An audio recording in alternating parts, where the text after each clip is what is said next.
નમસ્કાર દર્શક મિત્રો, હું છું રૂપલ લુણીચિયા. સંપૂર્ણ ન્યૂઝમાં આપનું સ્વાગત છે. બનાસકાંઠાના ઓગળ તાલુકાના મુખ્ય મથક થરા નગરપાલિકાના વોર્ડ નંબર 5માં આવેલી સરકારી હોસ્પિટલ સામેના રસ્તા પર છેલ્લા 3 વર્ષથી ગટરના ગંદા પાણી ભરાઈ રહેવાની સમસ્યા યથાવત રહેતા સ્થાનિક રહીશો અને હોસ્પિટલમાં આવતા દર્દીઓ ભારે હાલાકીનો સામનો કરી રહ્યા છે. મુખ્ય રસ્તા પર સતત ગંદુ પાણી ભરાયેલું રહેતા નાના બાળકો, મહિલાઓ, યુવાનો અને વડીલોને તેમાંથી પસાર થવું પડે છે. હોસ્પિટલના સારવાર માટે આવતા દર્દીઓ અને તેમના પરિવારજનોને પણ દુર્ગંધ અને ગંદકીના કારણે મુશ્કેલીનો સામનો કરવો પડી રહ્યો છે.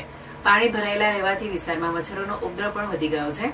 આ વિસ્તારમાં આશરે 25 જેટલા પરિવારો વસવાટ કરે છે. ગંદકી અને મચ્છરોના કારણે રહીશોમાં રોગચાળો ફાટી નીકળવાની ભીતિ જોવા મળી રહી છે. સ્થાનિકોના જણાવ્યા મુજબ ગટરના પાણીના કારણે સ્વાસ્થ્ય સામે ગંભીર જોખમ ઊભું થયું છે. સ્થાનિકોનો આક્ષેપ છે કે આ સમસ્યા અંગે નગરપાલિકામાં અનેક વખત લેખિત અને મૌખિક રજૂઆત કરવામાં આવી છે, છતાં આજ દિન સુધી કોઈ કાયમી ઉકેલ આવ્યો નથી. વોર્ડ નંબર 5ના રહીશોએ તંત્ર સમક્ષ તાત્કાલિક ગટરની સમસ્યાનો ઉકેલ લાવવાની માંગ કરી છે.